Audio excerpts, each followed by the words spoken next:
Well, good afternoon. This is Phillip Clark at Just Say Something, and welcome to our weekly Just Say Something podcast. You can find it anywhere you find your favorite podcast, and hopefully, we're one of your favorites. But please like, share, comment, and subscribe, and all that good stuff. So, again, welcome back. And I know every week that we're on here that I have a guest, I always say, I'm really, really happy to have this guest today. Well, I'll continue that. I'm really, really happy to have this guest today. And some of you may know him. If you don't, you will know him after today's podcast. So I am welcoming Mr. Derrick Quarles. And so, Derrick, welcome. Thank you so much. Glad to be here. Oh, so instead of me stumbling over what I know about you, I would love for you to tell our audience because you're a community activist, community organizer kind of guy. And what some people don't realize is you're also part of our team here at Just Say Something, and you bring a whole different perspective to what we're doing. So, how did you get into advocacy work? And give us a little bit about your background, please, sir. Thanks again. Glad to be here. So I got into advocacy work back in 2011. I was home watching the news one night, and I saw on the news where a lady who lived in a low-income apartment community, her house had been shut up, and she was. That told her story that she was basically raising her grandchildren, and that nobody was hurt, thankfully, but the bullets were just inches away from striking her and her grandkids. And she'd lived in that community for 30 plus years, and she was devastated. And she was on the news crying. And when I went to bed that night, I just kept thinking about it and thinking about it. And I woke up the next day thinking about it, and didn't know anybody like in the community, didn't know anything. And so I reached out to the apartment community, and I reached out to the police chief at the time and the sheriff at the time, and neither of them came. They sent people from the sheriff's office and the police department, and that was my first organizing opportunity. And from there, I've just been full throttle, Nonstop. Yeah. That's great. That's great. And you know, there's that was 2011. Fast forward to 2025, we're still having those same type of incidents all the time here in town. So you've recently joined our team here, and you are working on our tobacco advocacy. And so as you look at that, talking to business owners, from what we know from a health perspective, business owners look at it completely different. Sure. So what are some of the concerns that you hear from some of the business owners who worry about smoking bans and how that might hurt their business? It's mainly from businesses that are like cigar shops or vape shops. That's basically how they pay their bills. That's how they survive, and they are opposed to any ordinance that would basically strip away their business. There is an exception though. In Fountain Inn, I met a gentleman who owns a vape shop, and he gets it. He understands that that a lot of these policies are meant to keep tobacco and vaping out of everyone's hands, but particularly young people and underage people. And so he has given his word he'll be a champion for us in terms of the kids part of it, making sure that kids don't have access to these kind of things, which is really huge because we know that kids are vaping nowadays in schools, kids are smoking in schools, and so to have somebody who owns that type of business, and I think once we start having these conversations more and more with businesses, and we get them to agree to the kids, and then we get them to agree to something else, and then we finally eventually get them to see things from the way we see it. And so it's a conversation piece, it's an education piece, and it's just being patient. I know when we first started this work back in the day, in Greenville, adopted the smoke-free ordinance. There were at first a lot of restaurants that were, oh no, if people can't smoke in my restaurant, then they're not going to come, and business is going to go down.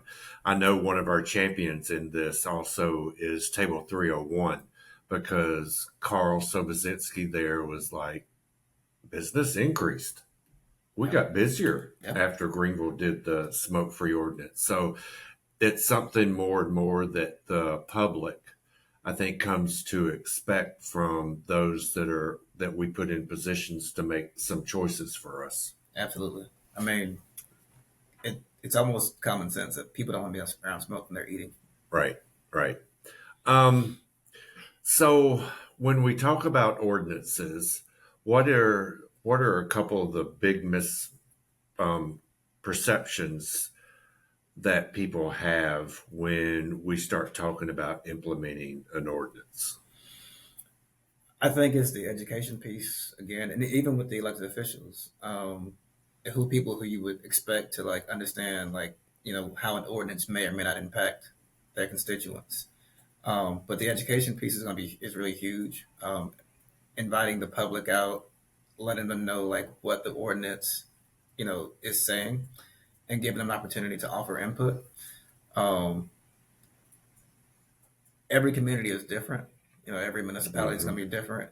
And so, the city of Greenville, while they have been proactive and have done this for a long time in Simpsonville, the neighbors next door don't see it the way they see it.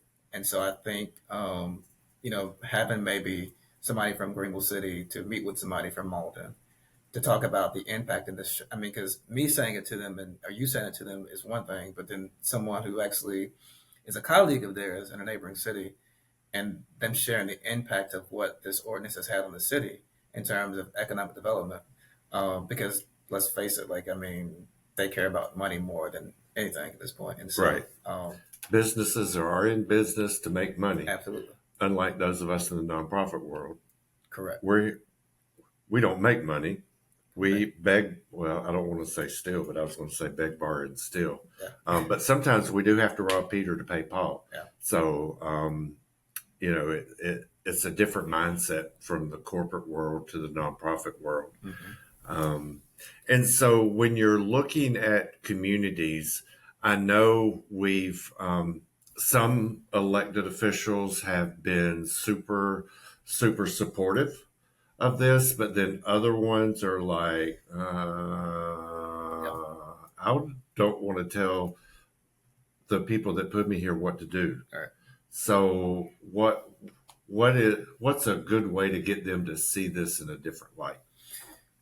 I think one of the ways that you've been doing it is again going back to the education piece and sharing the data and the statistics, because that speaks volumes. When people know, because we all see the commercials, about cancer and all those things, and while that may have some sort of impact on us, hearing people's personal stories, who locally, mm-hmm. Telling how for me personally, my grandmother died from cancer as a result of smoking. And so for me, like, I don't want to be around smoke. I don't want my kids around smoke. I don't want anybody in my family around smoke. And so, but saying it in a way that people will receive it, not in a way that's forceful. And again, even with elected officials, and for the ones who are opposed to it, it's probably more than likely because they don't want to ruffle any feathers of people who may or may not put them back in office. Mm-hmm. And so it's not that they so much agree with, whether they should be smoking or not in public. It's a matter of me being reelected. And we got to get past that. I mean, because people's health is way more important than a person being reelected. Right, right. And so what we do know, and I'm the statistic geek, yes, is that tobacco in the state of South Carolina mm-hmm. cost us an additional $2.2 billion in additional healthcare costs on an annual basis, wow. just right here in South Carolina. Wow. And then we also know that when it comes to lost productivity based on tobacco use, it's more like 6 or $7 billion. And to me, those numbers are just astronomical mm-hmm. because somewhere in our systems, we're having to pay that extra fee. Yep. So I think it comes out to like, I want to say $1,100 per household in additional fees or taxes annually because so many people smoke. Yeah. Um, Or exposed to smoke. are exposed to smoke. Yeah. Right, Yeah. right. And also, what we know is 80% of the smokers out there start before they're 18 years old. Wow. So adults don't start smoking. Right. And so, again, it's that education and that awareness Mm-hmm. of the dangers that kids are doing to themselves once they get that first hit of that nicotine in the brain. They get that buzz and they never have that feeling again. Mm-hmm. It's unfortunate. Yeah. So, with the tobacco work and with the other pieces that we're working on here at Just Say Something, is there something else that you would like for our listening audience to know, one, about your work, or to know about Derrick Quarles?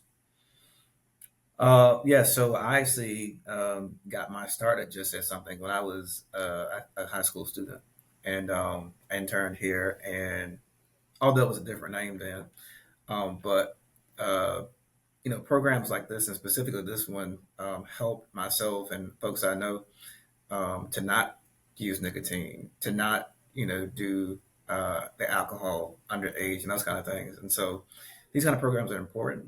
We have a youth summit coming up this summer that every kid that is in middle school should be signing up for, because not only are we saying don't do drugs and don't drink underage, we're also saying like just be you and be positive and make a difference in your own community, but also in your own life.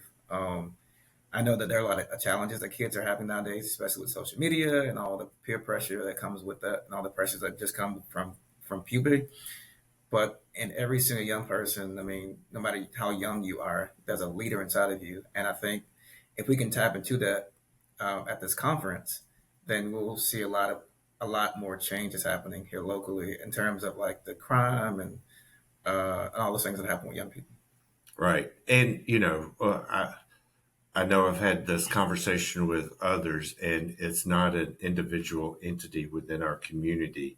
It's our entire community. It's an issue for the community. It's not that the health department or the police or the schools. Mm-hmm. We've got to do this collectively. Sure. To really make a difference in our community Mm-hmm. and in the lives of the kids that are in our community. Absolutely. And I really like this conference that the kids are like taking, and I hate to say kids, but the young people they're taking, like they're leading this. We're giving them the platform, but they're leading this. The interns or high school and college students who are leading this, and so it's really going to be a great opportunity for those high school kids and college students to hone in on their leadership skills, but also for the middle school kids to tap into who they are. Right, right. So, for the parents who are listening, if you have a child that's in middle school, you can go to takeitbackyouthsummit.com to find out more information about this. We do have a limited number of spots, so we'd hate for your middle schooler to be left out.